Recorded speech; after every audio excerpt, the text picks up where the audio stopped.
You're listening to the Aviation Show, Brought to you by DeBella Training. For more information, contact us on www.debella.co.za now. Good afternoon, welcome to the Aviation Show, 3 o'clock and live from 27 boxes. Joining me in studio, Belinda and Des Werner. Yes, our usual slot on a Tuesday at 3. This is becoming a regular thing. I wonder why. You can tune in every Tuesday at 3 o'clock. So we're going to continue the chat. We were talking about Russian aviation last week and we didn't get finished. So we're going to carry on chatting about that. Are we going to talk about luggage as well? Definitely. I have calmed down a little bit. Aircraft that are capable of large luggage holds. Yes, I just want to remind you, when Lady Gaga was in South Africa a couple of years ago, she had 12 tons of luggage. I'm glad that I'm not married to Lady Gaga. You can be, so there's always something to be grateful for. And I was far, far, far away from that. So, not that far. Mm-hmm. Not that far. 12 tons. 12 tons. Oh, 17 suitcases. That's close enough. Whatever. Moving right on. So, the trip basically went from St. Petersburg, we went to Moscow, and then we went to a very, very interesting place called Yakutsk. That is correct, and that it is one of the most interesting places. The only way they get stuff in to Yakutsk is either by aircraft or in winter when the river Lena River is frozen. Then they drive on this frozen river with these trucks to get the supplies and but stuff. But doesn't it crack? No, it's frozen solid because right to the bottom of the water. Wow. You must remember it gets to minus 72.5 degrees Celsius. Minus 72. How do you survive minus 72.5? No, I don't know.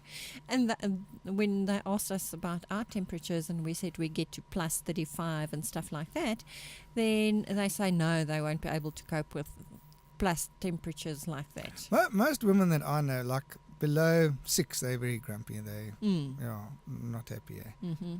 So imagine, no wonder they're so blooming miserable. I would be too. Yeah, so Yakutsk was really, really interesting. We went to like an exhibition, which is called Permafrost, where I didn't know much about permafrost before, but it is that the top soil layer is frozen. Yeah, but quite a substantial amount. When you say soil layer, it's like 35 odd meters. 40 meters, yes. Yes, and it varies. So some of it is, they're lucky, then they have 2 meters, and then up to 35, 40 we went meters. into this thing which I can only describe as like an ice cave. Yeah. And the woman said, tunnel. You must put on an extra jacket. And outside it was okay, it was about 15. She said, no, you must put on an extra jacket. And we said, no, we've got a jacket, we've got a beanie. No, you must put this thing on. It looked like a moon suit. It was a silver like gown. And in we walked in, it was minus 10, constant, stayed at minus 10. Yeah. And the first like 10, 20 minutes is okay. And then that cold gets into your bones. After about an hour, then it starts becoming unpleasant. Yeah, you can't feel your feet and your fingers turn red. But it was amazing to see. I mean, they had ice sculptures, they had Father Christmas's sleigh, they had a mammoth, they had like a little bar there where you could sit around the bar and I don't think you could drink anything, but you could pretend you were, and then they had a bed. So that's Eskimo world. I mean, the people look like Eskimos. You see them on the movies as Eskimos, and that's the area that we're in. I think it's the coldest city in the world. It is. Wow, it is the coldest city in the world. And then they also had diamonds there, plenty. We had a very nice tour of the diamond display, which I don't think we appreciated actually how valuable those things were. They were like millions. Unreal. Color diamonds. So there were pink and yellow and all sorts of color diamonds that I've never ever seen before. And according to the guy that gave us the tour, 1 out of every 4 diamonds that get mined in the world comes from Yakutsk. Yeah, and I think South Africa's hot on their heels. Yes. But 1 out of 4, that is quite amazing. You don't think... I never heard of Yakutsk before. Yeah. Well, I can tell you, I was pretty nervous when I heard we were going to go to Russia, and I was very nervous of the airlines. You know, I still said to you, I want to fly with Emirates or someone reputable. And our book publisher did all the bookings for us, and they booked us on the airlines. And I was expecting, I mean, I've got to deal with the Russians before in Africa, and to be quite honest, generally their flying ability is probably quite good, but their radio work is terrible. They I never understand ever why. switch on the TKs. You can't see them. The aeroplanes are broken. They're like in very bad working condition. I don't know if they get paid by hour or By what it danger. is. About they get paid by the amount of stuff that is broken. So the more broken it is, the more they get paid. And we looked at one of the Russian helicopters, and there were a couple of vodka bottles tinkling around, and I hoping like hell they don't drink and fly. So that was my kind of perception of That Russian, was in Africa, but not in Russia. No, that was my perception of Russian aviation. I was expecting these Antonovs and Illusions and cowboy kind of pilots. Exactly, So- and you know, the times we've seen Russian aircraft coming into Lanseria, the pilots and the crew and everybody is so distant. They don't speak to you. But now I understand that they can't speak to They you. seem like they're very grumpy. Yeah, Yeah. they seem like they're really, really grumpy. So, Yeah, but that's just a language thing. it is a language thing. But anyway, I had this perception of these half-drunk Russian pilots didn't know what they were doing, and I thought, I want to fly on a reputable airline. That's what we wanted to do. We got there, and I think the first airline other than Emirates was S7. Lovely. Looked a bit like Kalula. It was green with a red S7 on the tail. Very professional. 737-800. And Very modern and pretty comfortable. much like traveling in South Africa or Europe or anywhere else. It was a low-cost carrier. And What- interesting, when we met the embassies, the South African embassy, they're talking about direct flights from Moscow to South Africa. Yeah, because With it's an S7. absolute pain Yeah. going via Dubai or via wherever else. So, It makes yeah. it really long flight. There are talks, and not needing visas make it so much easier now. And it is a beautiful country to see. Anything about not letting visas is they must maybe let the people in Yakutsk know that you don't need a visa, because we rocked up there with our couple of suitcases. I think that's what the giveaway was the suitcases. They looked at all these suitcases, and before we even went through those doors, the police stopped us and they said, visas? And I looked at you and looked at me and like, we don't have visas because I don't need visas anymore. And they couldn't, they actually spoke to us in Russian. We couldn't understand. And then basically they were asking for the visas, and they bundled us into a little police room there. And I thought, we're going to have our fingernails pulled out and intimidated. It felt like it. There were 3 or 4 of them. The KGB is onto Yeah. us. And they're paging through our passports, one page at a time. And I'm thinking, oh my greatness, we're going to get locked up. Yeah, there. and that my passport has got quite a few stamps in it all over the world, you know, Europe and Africa and all over, because I travel quite a bit. So yeah, no, they... And then we said to them, we don't need a visa. And remember that one guy could speak English quite well, and he said, what proof have you got you don't need a visa? Well, we said, go look on your website, and you don't, from the 1st of April, you don't need a visa. And it was, the 13th or something. So the Message. letter hadn't got to Yakutsk yet. Yeah. But once we got there, it was very cool. It was a really interesting town. And I think I understand their security concerns because of the diamonds, maybe. They don't want these Yeah, foreigners. you know South Africans, you know. Yeah. Yeah, I mean, with all that luggage, there's plenty of place to Hide hide diamonds. Yeah, Definitely. So that's I should have obviously thought of that before. what they were expecting. I did, Yeah. but I didn't say a word. Oh, okay. Yeah. But apparently there are some other South Africans living in Yakutsk permanently. Did you know that? No, I didn't. Yes, they have like a breeding kind of farm for... For South Africans. No. For That's why there are not very many of them. some or other buck. So it was a guy that left South Africa and he started his own like breeding farm there with like wild buck. Yeah, he was Okay. That's interesting. yes. Yeah, I thought like we're the first South Africans ever have gone to Yakutsk, but it seems like not, eh? Yeah. it was a wonderful, wonderful town. Fascinating town. 6-hour time difference. So you fly east-west. The flight, like you look at your ticket and you say, wow, this thing's 12 hours. And then you work out, but there's actually a 6-hour time difference. So it's only a 6-hour flight, but it takes 12 hours of your day. To get there. But on the return, you take off and land at the same time. Yeah. Yeah. What, you took off at 10 o'clock in the morning and landed at half past 10 or Half something? past 10, yeah. 6 hours later, Oh. 7 hours later. So the jet lag was quite interesting to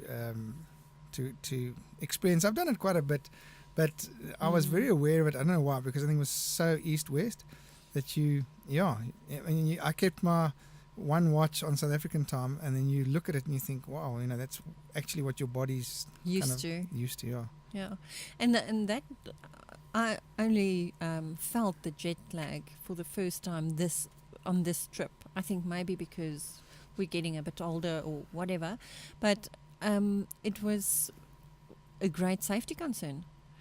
Especially for pilots. I mean, we were speaking to Tom a couple of weeks ago, and he was saying how much of a safety concern it is managing that fatigue, because you got this ringing in your ears, man. You do, and not only for the pilots, but also for the engineers that are on contract in different places, and your body is saying, hey, it's now time to sleep, and you are not alert like you should be.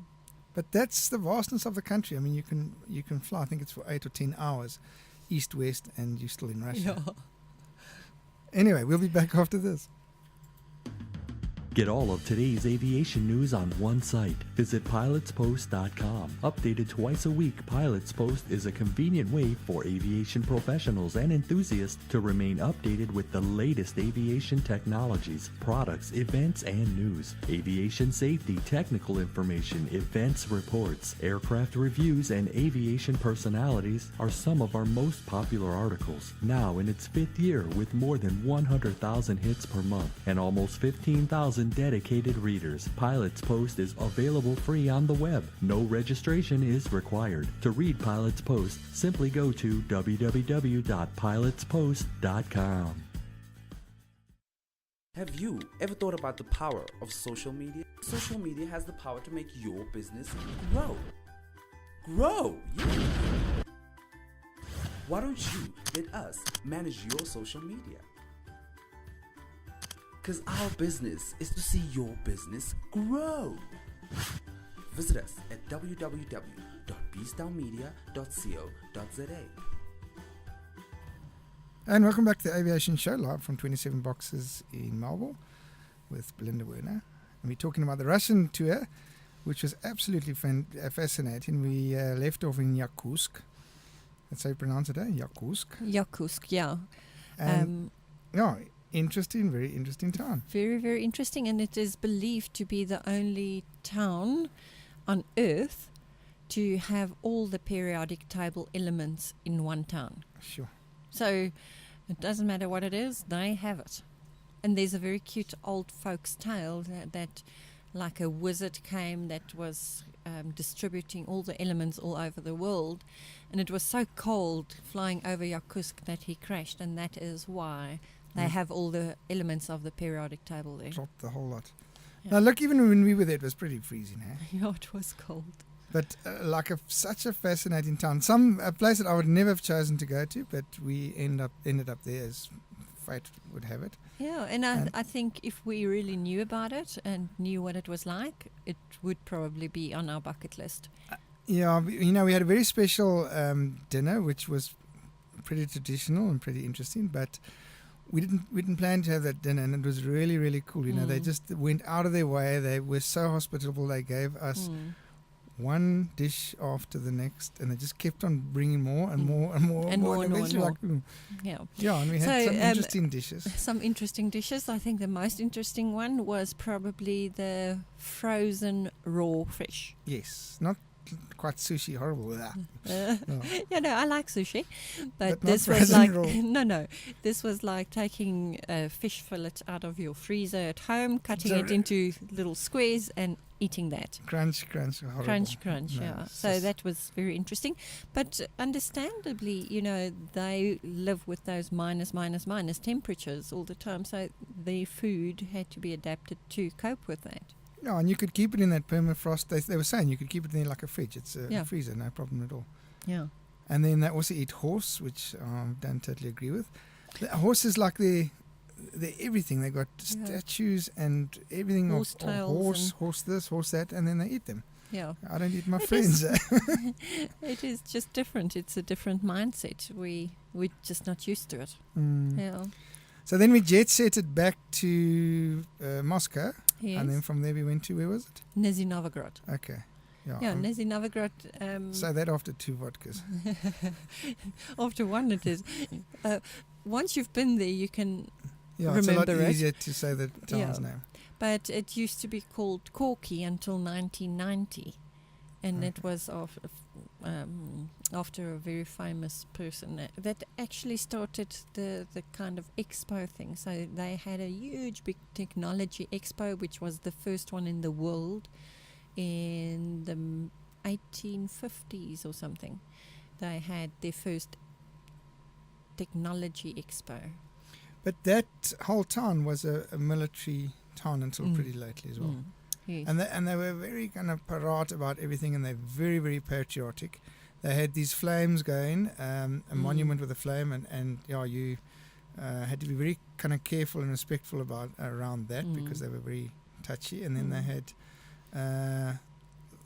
it wasn't quite a fort, what is it called, a castle? It was a Crimea. Yeah, and inside there they had tanks and all sorts of things. Yes. Very interesting to see. And some of the walls were still the original walls from the 1300s.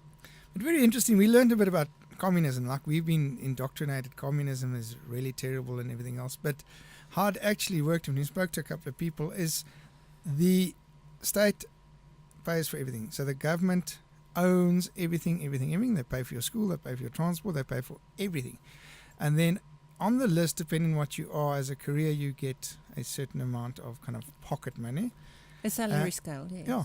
And, that covers like the extras. You can't really advance in life, but everything's paid for. So it's a very comfortable life. You're not going to starve. But that's basically how communism works. Quite an interesting system. I don't know if it will ever work. Yeah. I don't know if I want to try. So I don't stick to the rules that closely to be able to make it in such a strict environment, I think. we had to stick to the luggage rules because every time we got to An airport. it's a different airline. That was the problem. We arrived there with Emirates. We had 2 suitcases, 23 kilograms each, and then we went onto the internal kind of circuit, which is inside Russia. 23 kilograms, 1 bag, and depending on the airline, 5 or 7 kilograms of hand luggage. Yes, and that I found very interesting because they were really, really strict with hand luggage, some of them. So the first one that we flew on, I think it was VIM, low-cost airline, they were really, really strict. They weighed your hand luggage, they weighed your handbag or your personal bag, and altogether couldn't be more than 10 kilograms. And Des was hiding around the corner with a trolley full of stuff that, Yes. yeah. And wherever we could get extra stickers, we stick it on. Yeah. But I think the most frustrating thing about Russian aviation was the damn security. When you go into any station or you go into an airport, whether you've seen a passenger off checking, it doesn't matter what you're doing, you have to go through security. And I understand they've had bombings and everything, but wow, I mean, when you arrive there with a mass of baggage, you got to put it through this blooming machine. And then run through the scanner and be x-rayed with hands take your up. belt off and your shoes off and your false teeth out and your glasses and everything. And then they put you in this whole little cubicle and say, put your hands up. And then they scream at you in Russian because you've got something beeping. And you're like, I don't speak Russian. Yeah. And there's not even words closely. You can't even make up your own words, and then you just look at them blankly, and then they can't speak English, and then they have to look for a translator to translate what they were screaming. And it was. And then you end up on the other side of security with all your stuff, no belt, no shoes, no sunglasses, no wallet, through. And they push like a bunch of sheep. Everyone's like pushing, and now you got to put your whole kit back, piece everything together, carry it, go check in because you haven't even checked in. only get rid of some of the luggage, and then you proceed with your hand luggage through customs. Well, not really customs, immigration, unless you're doing a international flight. But if you're doing a local flight, guess what? Security again. Yeah. Same story. Yeah. No, it is. that was like, hey, man. It was quite hard because you dressed really warm with jackets and beanies and scarves and all sorts, and as soon as you enter into a building, it's warm. Oh, it's 25 and now degrees, and now you take have it to off. get rid of this wool coat and the beanie and the scarf and everything, and now you have hand luggage. So yes, no, it was very interesting travel. Oh, that was challenging. And then once you got on board, you had to find a place for all of this stuff in the overhead storage, and you're flying on different aircraft, so there's different things. But they were all pretty good, eh? Aeroflots, Red Wings, Emirates was definitely the best. It was like, I really enjoyed Aeroflot as well. yeah, they were dressed nasty, very professional. Very lekker. professional, modern. They they were quite accommodating with technology and stuff, and they weren't over the top. Yeah, and they were all low-cost airlines, and like reasonably cheap to fly on. But they gave you a meal. It wasn't like our low-cost where you buy a meal. They just handed you a box or a little packet with a nachi and a biscuit in it. But you got got a not meal. nachos. Oh. There's very little fruit. Oh yes, okay. Yes, It was an apple. biscuits. It was an apple. It was an apple, yeah. Yeah. But fascinating industry and pretty standard. I mean, the only difference is I found they'd switch the seatbelts off at the top of climb, whereas only some airlines do that here. Normally through 10,000 feet, if the weather's fine, they switch the seatbelts off. Couldn't understand a word of the PA. They did speak English on the PA, but it was like... Only when they said good luck at the Yeah. end, you realize, oh, that was English. Couldn't understand it.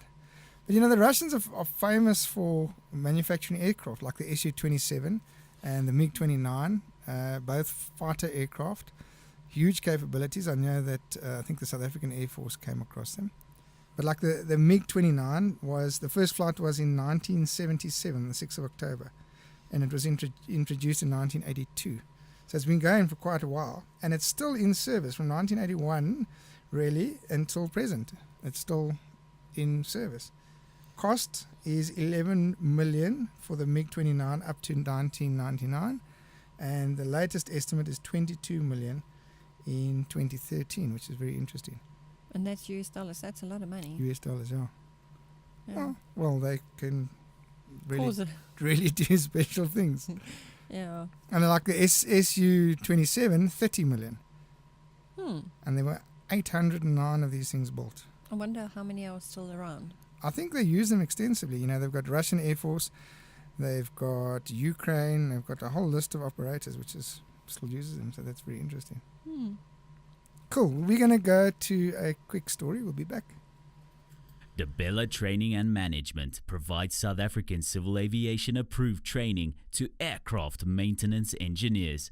From engine to airframe, DeBella offers international quality courses on a wide range of aircraft. Many of our clients are from Africa and the Far East, enjoying DeBella's tranquil on-site accommodation minutes away from the airport, and also provide courses in your country depending on your training needs. DeBella's pioneering range of practical hands-on training videos augment the DeBella theoretical modules, modernizing the aviation training industry.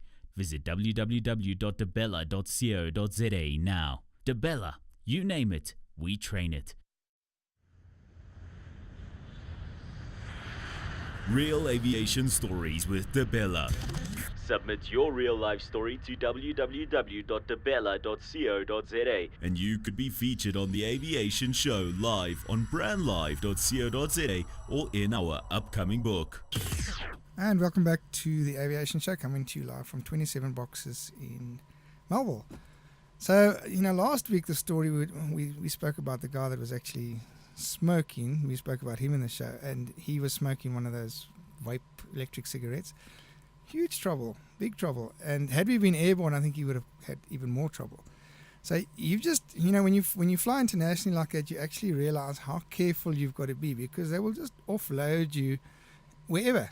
Boom, and you're going to end up arrested, possibly facing criminal charges, which is pretty difficult, you know, if you're not in your own country. Yes, I think not being in your own country makes it so much harder. You know, when you arrive back in South Africa, you just think, "Yo, at least I'm home, where I know the rules." Yeah, and you got so much more rights, and you can at least communicate and all sorts. But people don't understand that aircraft, no matter whoever it belongs to, say for example it's Emirates, it belongs to United Arab.